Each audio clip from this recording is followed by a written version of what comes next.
کرتے دیکھا.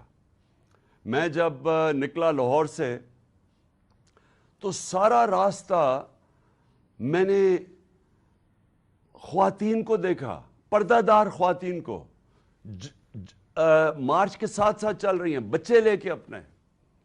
چھتوں کے اوپر میں نے راستے میں دیکھا, چھتوں کے اوپر خواتین کھڑی ہیں, دعائیں کر رہی ہیں. تو کبھی ایسے میں نے سین اپنی زندگی میں پاکستان میں نہیں دیکھے. تو میں اس لیے اللہ کا شکر ادا کرنا چاہتا ہوں کہ صرف ایک جاگی ہوئی قوم, ایک باشعور قوم اپنی آزادی کے لیے جدوجہد کرتی ہے. غلام کبھی بھی آزاد ہونے کی کوشش نہیں کرتے, غلام غلام ہی رہتے ہیں.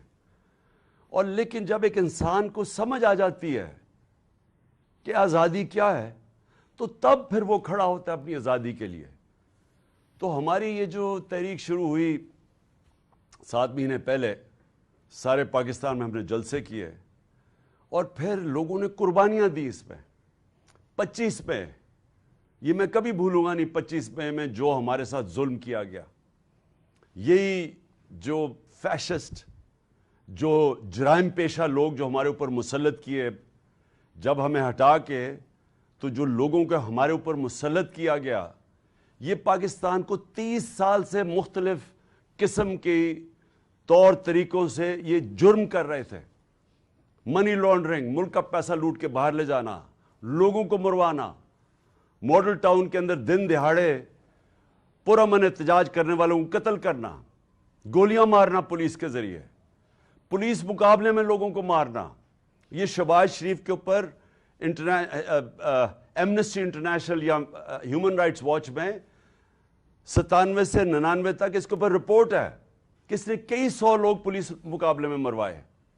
وہ جو عابد باکسر ہے اس نے ٹی وی کے اوپر آ کے بتایا, وہ جو پولیس والا تھا کہتا میرے ذریعے اس نے لوگوں کو مروایا. رانا ثناء اللہ کے اوپر 18 قتل, عابد شیر علی کا باپ کہتا ہے اس نے قتل کیے. سارا فیصلہ آباد جانتا ہے اس کو. قبضہ گروپ ہر جرم میں یہ شریک ہے.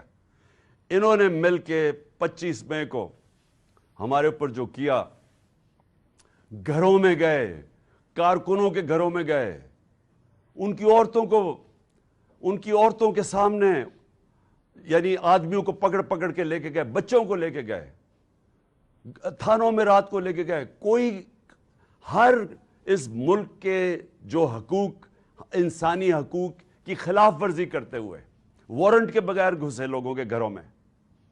اور انہوں نے پھر جو عورتیں بچے, یعنی ہماری جو تحریک انصاف کے جلسے ہیں, کبھی پاکستان میں ایسے جلسے نہیں ہوئے. ہماری جو پروٹیسٹ ہے, جو احتجاج ہے, ان کے پر فیملیز آتی ہیں, عورتیں بچے آتے ہیں, اوپر سے لے کے نیچے تک, انگلش میڈیم سے دینی مدرس, سارے لوگ شرکت کرتے ہیں. اور ان کے اوپر انہوں نے شیلنگ کی, ظلم کیا, 2 لوگ شہید ہوئے, کئی زخمی ہوئے, جیلوں میں لوگوں کو ڈالا, ایف آئی آر کی بارش ہو گئی, 23 ایف آئی آر میرے اوپر کاٹی, ساری سینئر لیڈرشپ کے اوپر. جب میرے دور میں 3 لانگ مارچز کی گئی, 2 فضل الرحمان نے اور 1 بلاول نے, ہم نے تو کوئی نہیں روکا, ہم نے کوئی ایف آئی آر نہیں کاٹی, ہم نے تو ان کے سامنے کنٹینر بھی نہیں رکھے. تو ہمارے دور کے اندر پوری طرح جو آئین اور قانون ان کو اجازت دیتا تھا, ہم نے وہ کسی جگہ ان کو روکا نہیں. ہمارے تو 25 مئی کو انہوں نے کیا, اس کے بعد ایک خوف کی فضا بن گئی. ایک ڈرٹی ہیری آ گیا اسلام آباد میں, اس نے اور زیادہ ظلم شروع کیا, تشدد کیا لوگوں پہ, کیسز بنائے, سوشل میڈیا کے لوگوں کو اٹھا اٹھا کے جیلوں میں ڈالا. اور جیلوں میں بھی نہیں ڈالا, پکڑ اٹھاتے تھے, ان کو مارتے تھے اور پھر اگلے دن واپس گھر دے دیتے تھے, دھمکیاں دے کے. جو خوف کی فضا بنائی گئی, جنرل مشرف کے مارشل لاء میں میں جیل میں گیا, وہاں میں نے ایسا نہیں ظلم دیکھا اس کے دور میں. جو انہوں نے جس طرح ہمارے اوپر جو اسٹیٹ کو پوری طرح اس کا جو ظلم ہمارے اوپر کیا, ہمیں ایسے لگا ہم پاکستانی نہیں ہیں. میں جس کو یہ قوم 50 سال سے جانتی ہے وہ پاکستانی 50 سال سے جانتی ہے قوم. ہر قسم کا پاکستان کا سول ایوارڈ مجھے ملا ہوا ہے. دنیا میں مجھے جانتے ہیں کہ پاکستان کو میں ریپرزینٹ کرتا تھا. مجھے انہوں نے اس طرح رکھا جیسے کہ میں کوئی بیرونی ملک کا غدار ہوں. جو میرے نوکروں کو انہوں نے ایجنسیز نے آ کے پیسے دے کے ان کو اپنی تنخواہ پہ رکھا, میرے اوپر کوئی ڈیوائس رکھنے کے لیے. آگے بھی ان کے پلان بنے ہوئے تھے نقصان پہنچانے کے لیے مجھے. اس کے علاوہ جو انہوں نے شہباز گل کو جس طرح ایک کوئی جملہ کہہ دیا پکڑ کے, ایک جملہ ٹی وی پہ کہا, پہلے تو ٹی وی بند کر دیا ایئر وائی, اس کے اوپر اس کا وہ جو پروڈیوسر تھا اس کو اٹھا کے لے گئے رات کے 3 بجے.